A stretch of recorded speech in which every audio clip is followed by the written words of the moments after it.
तो चलिए आज केमिस्ट्री देखते हैं जो कि एटॉमिक स्ट्रक्चर को हम रिवीजन करें, यानी परमाणु संरचना। एटॉमिक स्ट्रक्चर ये सब आप लोग देखो रिवीजन करना ही आप तो समझ जाएंगे। तो फिर केमिस्ट्री ऐसा चीज़ जो कि आपको रट के तो कभी हार्ड सब्जेक्ट शायद आप याद कर सकते हैं, बट केमिस्ट्री कभी आप रट के याद नहीं कर सकते। आपको इसमें पूरा बुढ़ौती तक मास्टर को खुद देना याद होता है, आपको समझाना ही पड़ता है। चलो ठीक है, ये देखते हैं एटॉमिक स्ट्रक्चर। परमाणु सिद्धांत। पदार्थ छोटे छोटे परमाणुओं से मिलकर बना होता है। पदार्थ इसे जो है द्रव्य, वो मैटर वाला द्रव्य। यह जानकारी भारत में जो कनाद ने दिया था, एक कनाद ने दिया था, जबकि सबसे पहले क्योंकि व्यापक रूप से इसे जानकारी जो जॉन डाल्टन ने दिया था। जॉन डाल्टन नामक वैज्ञानिक ने विस्तृत रूप से परमाणु संरचना की जानकारी दी। पहली बार इन्हें परमाणु संरचना का जनक कहा जाता है। इन्होंने एटम परमाणु शब्द दिया और कहा परमाणु को तोड़ा, इसने कहा था परमाणु को तोड़ा नहीं जा सकता है, ठीक है, इसने बोला था। तो आधुनिक समय में जॉन डाल्टन के सिद्धांत को काट दिया गया। परमाणु के इलेक्ट्रॉन, प्रोटॉन, न्यूट्रॉन, पॉजिट्रॉन, न्यूट्रॉनों, ये सभी जो है इत्यादि को तोड़ दिया गया, ठीक है। तो परमाणु के नाभिक में न्यूट्रॉन तथा प्रोटॉन पाया जाता है। नाभिक में न्यूट्रॉन तथा प्रोटॉन पाया जाता है, जबकि इलेक्ट्रॉन बाहर के चक्कर लगाता है, ठीक है। ये सब तो पता ही होगा, सब ये सब 12th का ही है। परमाणु के मूल कण, वैसे कण जिसके परमाणु में किसी अन्य कण की आवश्यकता नहीं होती है, तो उसे मूल कण कहते हैं। जैसे इलेक्ट्रॉन का मूल कण, किंतु नाभिक मूल कण नहीं है। मूल कण दो प्रकार के होते हैं, अस्थायी और अस्थायी। अस्थायी मूल कण देखो कौन सा आता है, यह परमाणु के अनिवार्य रूप से उपस्थित रहता है। इनकी संख्या 3 है, इलेक्ट्रॉन, प्रोटॉन, न्यूट्रॉन, ये अस्थायी है। और अस्थायी में तो बहुत सारा बोसॉन वगैरह। इलेक्ट्रॉन, प्रोटॉन, न्यूट्रॉन ये अस्थायी है। अस्थायी कण यह अनिवार्य रूप से परमाणु में उपस्थित नहीं रहते हैं, जैसे पॉजिट्रॉन, न्यूट्रॉनों, एंटी न्यूट्रॉनों, बोसॉन इत्यादि, ये सब बहुत ज़्यादा रहता है। प्रतिकण क्या होता है, दो स्वभाव में बिल्कुल विपरीत कणों को प्रतिकण कहा जाता है। जब यह आपस में टकराते हैं तो एक दूसरे को नष्ट कर देता है। जैसे में इलेक्ट्रॉन तथा पॉजिट्रॉन, ठीक है। जैसे में देखो इलेक्ट्रॉन तथा पॉजिट्रॉन एक दूसरे के प्रतिकण, जो दोनों आपस में टकराएगा तो एक दोनों को नष्ट कर देता है, ठीक है। तो जितना इसका चार्ज होता है उतना ही इसका भी चार्ज होता है, ठीक है। इसे प्रतिकण नष्ट कर देता है। परमाणु का आकार गोलाकार होता है, जिसके बाहर इलेक्ट्रॉन चक्कर लगाता है और बीच में प्रोटॉन प्लस न्यूट्रॉन होता है, ठीक है। और परमाणु के केंद्रक यानी कि नाभिक कहते हैं, केंद्रक को नाभिक कहते हैं। नाभिक जो वो धन आवेशित यानी कि प्रोटॉन होता है, तो धन आवेशित नाभिक होता है, धन आवेशित होता है, ठीक है। नाभिक धन आवेशित होता है। परमाणु का कुल द्रव्यमान नाभिक में ही, मतलब जितना भी होता है द्रव्यमान उसका नाभिक में ही होता है। नाभिक के द्रव्यमान को माप कर परमाणु द्रव्यमान को मापा जा सकता है। अर्थात परमाणु का द्रव्यमान न्यूट्रॉन तथा प्रोटॉन के द्रव्यमान के, देखो नाभिक में क्या कराता है, प्रोटॉन और न्यूट्रॉन, और इलेक्ट्रॉन बाहर में चक्कर लगाता है, तो इसका द्रव्यमान के बराबर होता है। इलेक्ट्रॉन बाहर का इसलिए नहीं जोड़ते हैं क्योंकि वह उच्च गति से गतिशील होता है, और इलेक्ट्रॉन को हालांकि आवारा तत्व भी कहते हैं।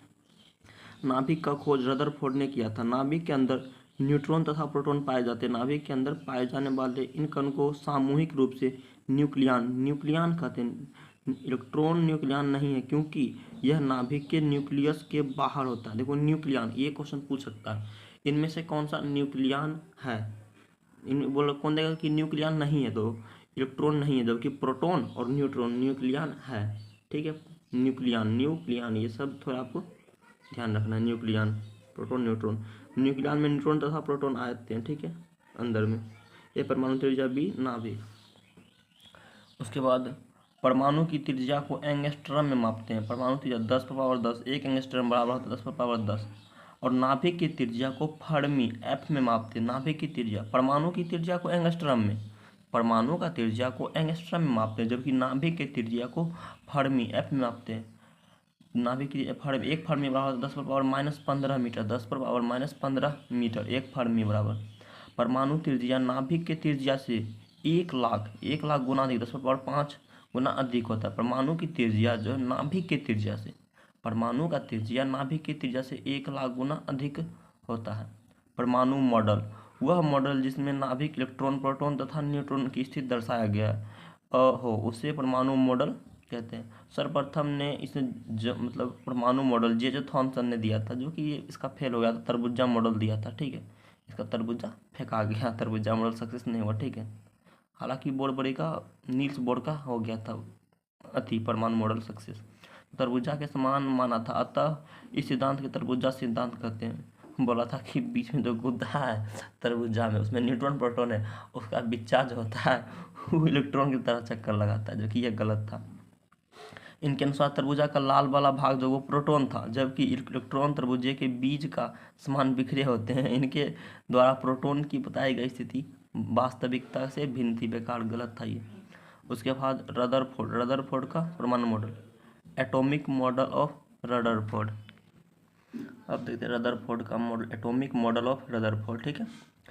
इस जो है मतलब रदरफोर्ड ने इस अल्फा मॉडल को, इस मॉडल को अल्फा किरण मॉडल भी कहते हैं। इस मतलब अल्फा प्रकीर्णन का मॉडल, इसके पर अल्फा प्रकीर्णन का यूज किया था, इसे अल्फा मॉडल भी कहते हैं। इसमें रदरफोर्ड ने रेडियम से अल्फा किरण को निकाला था और सोने की पतली पत्थर पर प्रहार कराया था और निम्नलिखित जानकारी दी थी। देखो, सबसे पहला जानकारी क्या दिया था, तो अधिकांशतः अल्फा किरणें सोने की चादर को पार कर गई, अतः परमाणु का जो अधिकांश भाग है ये अल्फा किरण पार कर गई, इसलिए अधिकांश भाग खाली है। जबकि कुछ अल्फा किरणें परमाणु के मध्य भाग से थोड़ी विचलित यानी कि तिरछा होकर निकल गई, अतः उन्होंने यह कहा कि परमाणु का मध्य भाग जो है वह धनात्मक यानी पॉजिटिव होता है। कुछ अल्फा किरणें परमाणु के मध्य भाग में थोड़ी सी विचलित यानी कि कुछ था तो इसलिए विचलित, यानी कि जब इलेक्ट्रॉन बाहर में यानी प्रोटॉन था तो विचलित हो गया, ठीक है, होकर नहीं, अतः उन्होंने कहा कि परमाणु का मध्य भाग जो वो पॉजिटिव होता है, ठीक है। तीसरा, इसमें जो 20,000 में से एक अल्फा किरण परमाणु के मध्य भाग से टकराकर वापस आ गई, 20,000 में से एगो, अतः उन्हें कहा कि परमाणु का मध्य भाग जो है वो ठोस होता है, जिसे उन्होंने नाभिक, मध्य भाग जो ये ठोस होता है, इसे वो नाभिक, न्यूक्लियस कहा था, ठीक है, न्यूक्लियस का नाम दिया था। तो रदरफोर्ड के अनुसार परमाणु के नाभिक में प्रोटॉन रहता है, जबकि इलेक्ट्रॉन इसके बाहर के चक्कर लगाता है। प्रोटॉन अंदर रहता है, बाहर में चक्कर लगाता है, ठीक है। मैक्सवेल का सिद्धांत उसके बाद आया। इन्होंने विद्युत चुंबकीय सिद्धांत का प्रतिपादन किया और बताया कि जब कोई कण वृत्तीय मार्ग पर चक्कर लगाता है तो वह ऊर्जा का उत्सर्जन करता है, ठीक है, जिस कारण से उसकी ऊर्जा धीरे धीरे समाप्त हो जाएगी और इलेक्ट्रॉन नाभिक में गिर जाएगा, जिस कारण से परमाणु का अस्तित्व समाप्त हो जाएगा। मैक्सवेल ने रदरफोर्ड के परमाणु मॉडल को अस्थायी यानी कि दोनों बेकार मतलब गलत था, क्योंकि देखो कोई भी अपने कक्षा में, इसने बोला था कि इलेक्ट्रॉन अपने कक्षा में भी चक्कर लगाए तो ऊर्जा को ह्रास करता है, जबकि ऐसा नहीं होता है, ठीक है, अपने कक्षा में ऊर्जा का ह्रास नहीं करता है। इसके बाद आया नील्स बोर यानी कि बोरबरी का सिद्धांत, नील्स बोर ने दिया था, इसका सही था, ठीक है। बोरबरी का मॉडल, इसी मॉडल को मान्यता प्राप्त है, इसे नील्स बोर ने दिया था। इनके अनुसार परमाणु का केंद्र में नाभिक होता है, जबकि इलेक्ट्रॉन बाहर वृत्तीय कक्षा में चक्कर लगाती है और संयुक्त रूप से न्यूक्लियन कहते हैं, ठीक है, न्यूक्लियन।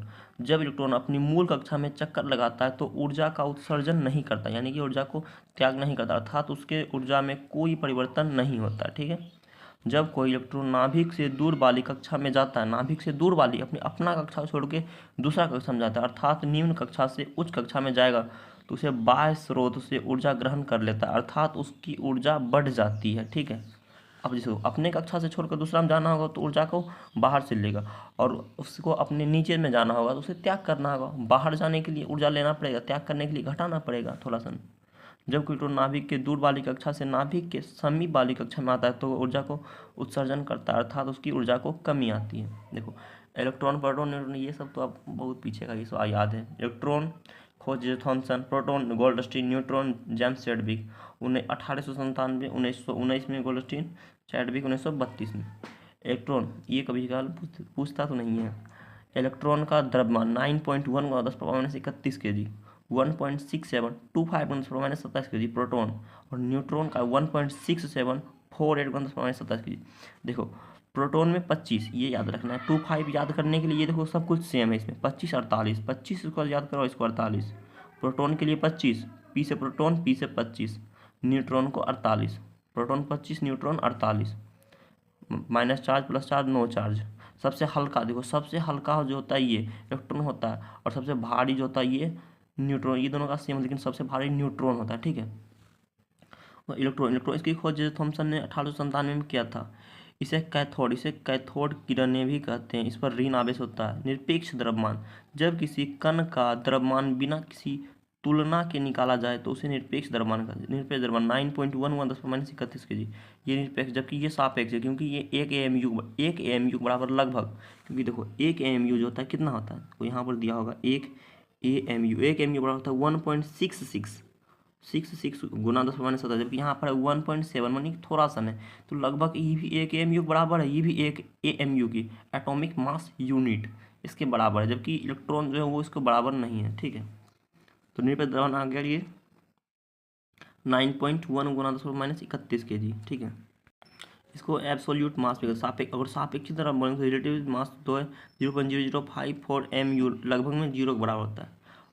आवेश का देखो ये सब आप सब पहले 1.6 10⁻19 कूलम, एक आवेश में होता है 1.6 गुना 10⁻19 कूलम, ये सब तो याद ही होगा आप लोग को। तो देखो इलेक्ट्रॉन का द्रव्यमान जो है वो हाइड्रोजन का प्रोटॉन की तुलना में देखो 1/1837, जबकि इलेक्ट्रॉन और हाइड्रोजन कैसे होता है 1/1840। हाइड्रोजन इलेक्ट्रॉन की ऊर्जा हमेशा ऋणात्मक होती है, तो हाइड्रोजन की तुलना हम इसको करेंगे, और प्रोटॉन और न्यूट्रॉन को AMU से। देखो उसके बाद है कि हाइड्रोजन, ये याद रखना, हाइड्रोजन इलेक्ट्रॉन की ऊर्जा हमेशा ऋणात्मक होती है। हालांकि देखो इलेक्ट्रॉन और हाइड्रोजन, तो इलेक्ट्रॉन को देखो ये दोनों को प्रोटॉन न्यूट्रॉन को तुलना हम कर दिए 1 AMU से, जबकि इलेक्ट्रॉन को तुलना करेंगे हाइड्रोजन, तो हाइड्रोजन का 1/40 गुना होता है, हाइड्रोजन से भी छोटा बहुत होता है। परमाणु द्रव्यमान इकाई AMU एटॉमिक मास यूनिट, जब किसी कण के द्रव्यमान की तुलना कार्बन के 12वें भाग से किया जाए तो उसे AMU कहा जाता है। एक AMU बराबर 1.6 गुना 10⁻27 kg होता है। इसमें प्रोटॉन और न्यूट्रॉन दोनों बराबर होता है, ठीक है। इसका लगभग प्रोटॉन प्लस हाइड्रोजन, इसे एनोड किरणें भी कहा जाता है। इसकी खोज एनोड किरणें गोल्डस्टीन ने 1919 में किया था। जबकि नामाकरण पूछता है प्रोटॉन का नामाकरण किसने किया था, तो ये रदरफोर्ड ने किया था। इस पर धन आवेश होता है। सापेक्ष द्रव्यमान 1.0072 AMU। निरपेक्ष द्रव्यमान 1.6726 गुना 10⁻27 kg, लगभग 25। आवेश इसमें होता है प्लस में 1.6 10⁻19 कूलम आवेश इसमें, ठीक। इलेक्ट्रॉन तथा प्रोटॉन पर आवेश की मात्रा समान होती है, किंतु उनकी प्रकृति जो है वो विपरीत होती है, ठीक है। उसके बाद देखो इनकी कक्षा में इलेक्ट्रॉन की संख्या 2n² की बढ़ती है। देखो पहला कक्षा होगा 2n², n होता है कक्षा की संख्या, पहला कक्षा यानी कि n का मान 1, तो 2n² यानी कि दूसरा 2 हो जाएगा 2n²। दूसरा कक्षा लेते हैं, n का मान इसमें 2 का स्क्वायर 4 4 दूनी 8। तीसरा कक्षा में n का मान 3 हो गया, 3 का स्क्वायर 9 9 दूनी 18, तीसरा कक्षा 9। चौथा कक्षा n का मान 4 4 का स्क्वायर 16 16 दूनी 32 आ गया। स्क्वायर 5 मारा था तो 5 का स्क्वायर 25 25 दूनी 5वां कक्षा में 50 रहेगा, ठीक है। उसके बाद न्यूट्रॉन में होता है प्लस माइनस दोनों होता है। इसकी खोज चैडविक ने किया था 1932 ईस्वी में। इस पर कोई भी आवेश नहीं होता है, इसके कारण इसकी खोज में सबसे अधिक खोज लगा था, इसी में समय लगा था। इस पर कोई आवेश नहीं होता है। निरपेक्ष द्रव्यमान 1.6749 गुना 10⁻27 kg, सापेक्ष 1.0086 AMU के बराबर होता है, ठीक है। आवेश बराबर इसमें 0 होता है, ना प्लस ना माइनस। इसका द्रव्यमान जो हाइड्रोजन के द्रव्यमान के ये बराबर होता है, और जबकि इलेक्ट्रॉन का होता है 1840 बटा गुना होता है। इलेक्ट्रॉन प्रोटॉन तथा न्यूट्रॉन अस्थायी गुणों को दिखाने लगता है। न्यूट्रॉनो इसकी खोज जो वो पाउली ने किया था। इसका द्रव्यमान तथा आवेश 0 होता है। उसके बाद देखते हैं पॉजिट्रॉन में इलेक्ट्रॉन प्लस में होता है, इलेक्ट्रॉन में प्लस होता है, जबकि इलेक्ट्रॉन पर माइनस चार्ज होता है। तो इलेक्ट्रॉन का चचेरा भाई है पॉजिट्रॉन, ठीक है। इलेक्ट्रॉन प्लस में, यह इलेक्ट्रॉन को प्रतिकण एंटी पार्टिकल होता है। इसकी खोज जो है एंडरसन ने किया था। इसका द्रव्यमान तथा आवेश दोनों ही इलेक्ट्रॉन के बराबर होता है, किंतु इनके प्रकृति जो है उसके विपरीत होता है। जितना इलेक्ट्रॉन उतना ही प्रोटॉन, बट ये माइनस प्लस होता है। इसका निरपेक्ष द्रव्यमान 9.1 10⁻31 kg निरपेक्ष, जबकि आवेश होता है वो प्लस में 1.6 10⁻19 कूलम। रिमार्क, जब दो एंटी पार्टिकल यानी प्रतिकण दूसरे को और गति करता है तो वो एक दूसरे को नष्ट कर देता है, ठीक है। जैसे बोसॉन, इसकी खोज वुफोव ने किया था। बोसॉन, इसकी खोज सत्येंद्रनाथ बोसान ने किया था, और मेसान का युकावा ने। बोसान का सत्यनाथ बोस ने किया था, ठीक है। हाई बोसान गॉड पार्टिकल, ठीक है। प्रतिकण एंटी पार्टिकल, जब दो स्वभाव में विपरीत कण आपस में मिलते हैं तो वो एक दूसरे को नष्ट कर देते हैं, इसे ही प्रतिकण कहते हैं, जैसे में इलेक्ट्रॉन तथा प्रोटॉन। यही था इसका एटॉमिक स्ट्रक्चर। उसके बाद जो आएगा, देखो 15 मिनट का वीडियो है, ठीक है।